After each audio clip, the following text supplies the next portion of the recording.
Well, welcome to the finale of this three-part project. I don't know what is next after this, but hey ho, all good things come to an end. Well, until an inevitable remake of A Nightmare on Elm Street is made somewhere down the line. But now, without further ado, let's get into this review. Starting off with my least favourite movie in this franchise, Freddy's Dead, which was released on September 13th, 1991, made on a budget of 9 to 11 million, and grossed 34.9 million, so not a bad intake. It was directed by Rachel Talalay, I hope I'm pronouncing that right, whose directorial work outside of this is mostly subpar films, though she did produce Hairspray and Crybaby, and it was also the last movie produced by Robert Shea. The movie stars Robert Englund as well as Lisa Zane, who is also a singer-songwriter and known for other works like Femme Fatale and also being in Monkeybone, which is far too underrated. It also has Sean Greenblatt, who is mostly known for this role and also being in Newsies, which stars Christian Bale. The film starts off with a cool set design and idea that turns wacky almost instantly because of over-the-top Freddy. And I don't feel like diving into another rant on this so early, so let's move on. We get John Doe and not the Kevin Spacey. Spacey? Which might be for the best. Anyway, he doesn't remember who he is and has amnesia. And Maggie, who is his doctor, as he lands at a shelter for troubled youth somehow, recommends going to Springwood, will help clear it up. We also meet our victims for this movie, typical stoner Spencer, Carlos, a troubled deaf kid, and Tracy, who, well, her dad was far too adult, so yeah, it makes sense why she ended up at a shelter like this, and wants to escape to Cali. Anyway, we get to Springwood and the victims are also here as they try to stow away from the youth centre. Anyway, the victims go to Elm Street house after struggling to leave Springwood because of Freddy.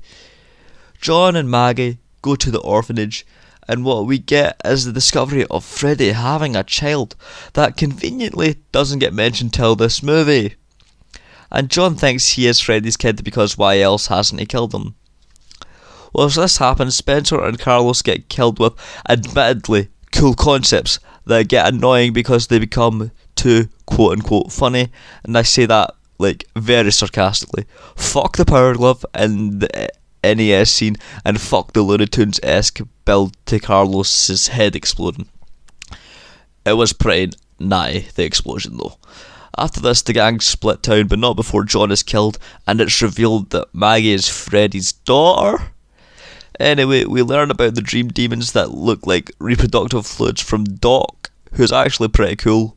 With the final confrontation approaching, we see glimpses of Freddy's past, showing him to be a psycho since childhood, and also getting belted by Alice Cooper, but the joke's on him as he's into it. After this shit, we get a boring final confrontation that ends with Freddy dying via pipe bomb, of all fucking things. And they say he's dead. That's how it ends. It's just roll credits and shit, and that's it. Overall, I do think this movie has good concepts that never really pan out. The spacing and comedy aspects, as well as the pacing, are jarring in this film, and it did feel that the series had truly lost its identity by its supposed end. The characters are barely remarkable, and watching this, I mostly wished it would just end. Overall, I'd give it like a 5 out of 10. Next up, a movie I actually like, Freddy vs. Jason, which, whilst isn't a great movie, is a fun one. Once it gets rolling anyway. Freddy vs. Jason was released August 15th, 2003 on a budget of 30 million and made 116.6 million. It was directed by Ronnie Yu, who has quite a few Hong Kong movies under his belt, and also made Bride of Chucky and The 51st State. It was also produced by Sean S. Cunningham, who has produced other horror classics like the original Friday the 13th, as well as its remake, and Last House on the Left. Starring in this movie is Robert Englund in his last movie role as Freddy, and it has been an honour, sir, Dude's a really nice guy, and I will always check up on anything he does. It also has Ken Kirzinger, who plays Jason, and he's also known for Pa in Wrong Turn 2, Dead End, and Rusty Nail in Joyride 3, Roadkill. As for the lead actress, we have Monica Keenan, who is known for this, Snow White, A Tale of Terror, and Brooklyn Rules. And a special shout out to my favourite survivor, Kelly Rowland. Survived Destiny's Child to be in this movie, obviously. That joke was so bad. The start of this movie explains that Freddy is getting through his hard time in hell being forgotten. And he gets the great idea to get the plot for this movie and brings Jason back, telling him to kill people like him so he gets remembered and can come back. After that, we meet the main female cast of victims: Laurie, sadly not Strode, Kia, my parents' current car, and Gib, who I had a major crush on as a kid, but let's forget about that. Gib's BF comes in with his friend who tries to set up with Laurie for whatever reason, and basically Jason kills the boyfriend in an awesome kill, and we get sent to the police station where someone mentions Freddy, and we get our first dream sequence, which rocked. CGI excluded, of course. We also learn about Laurie's ex, Will, and his friend Mark, who are stuck at a psychiatric hospital and get given stuff to suppress their dreams. They see a news report about the killings, think it's Freddy because reasons, and break out to tell Laurie. After this, we get a rave scene in which Gib gets killed by Jason, which angers Freddy because it would have been his first kill in the movie. And then we get an awesome action piece with Jason on fire. Sadly though, it doesn't last too long, and the gang escapes with Linderman, the nerd, and the stoner, Freeberg. Where did they come up with these names? We get some plot stuff about why Will was institutionalized for thinking he saw Laurie's dad kill her mum, but it's actually Freddy that done it. We also see Mark die, and also get some lore about Jason. We get more cool scenes that are wacky but enjoyable, such as Caterpillar, Worm, Stoner Freddy thing, whatever that was, possessing Freeberg and drugging Jason to get him to sleep, but not before killing him in an awesome, what's the word? It's not decapitation, is it like evisceration? It's one of those ones anyway. This leads to a plan to bring Freddy to the real world and have him fight Jason. Anyway, we get a Dreamworld fight, which is quite fun, if not a bit goofy, before they get brought to the real world, where we get the final act of great fighting, and the rest of the cast, save for Will and Laurie, get killed off at different points throughout the fight, ending when it looks like Freddy has the upper hand. Jason comes back and impales him, leaving an opening for Laurie to decapitate him. And we get an ending where Jason is victorious, until Freddy winks, leaving it up in the air and undecided, which sucks, as justifiably you could have either one of them win, though I'm not exactly mad about the ending. Overall, this movie does tend to drag on a little and suffer from a lot of problems that most 2000s slashers have, and the cast isn't particularly strong. I do think this movie does get bumped up just because of how fun it is, because realistically, story wise and everything else considered, it's around a 6 out of 10, but it's so enjoyable in comparison to the last films that we've went through that it gets bumped up to a 7 out of 10. Now, on to the final movie, which is honestly mostly wasted potential if I am talking about the remake of the original A Nightmare on Elm Street that was released in April 30th, 2010 and directed by Samuel Bayer, I don't know the correct pronunciation, who is more known for their music video directing than anything else. And it's so extensive, by the way, I'm just going to leave a screenshot of it. The dude's done a shit ton. It was produced on a budget of 35 million and made 117.7 million. And was produced by Michael Bay, who's kind of a nobody. Only made movies like live action Transformers and Teenage Mutant Ninja Turtles and stuff. Not like a big deal, you know. It's the first movie where it doesn't star Robert as Freddy, instead having Jackie Earle Haley, who is a phenomenal actor, being in movies such as All the King's Men, Little Children, that's funny considering what happens in this movie, and Watchmen, and he gets a bad rap as Freddy, though I believe he does the best with what he's given, and I like that he is more in line with the original darker side of Freddy, even if I think it does go too far. We also have Kyle Garner, who people might recognise from the recent Scream movie and works like American Sniper and Jennifer's Body. But I know him from Smallville because Child Me thought that show and Captain Scarlet was some of the coolest shit ever. We also have Rooney Mara. I don't know if that's correct pronunciation. My pronunciation is getting worse every time I do one of these. Who would go on to better things such as The Social Network and The Girl with the Dragon Tattoo, as well as Una, which I enjoyed and really liked.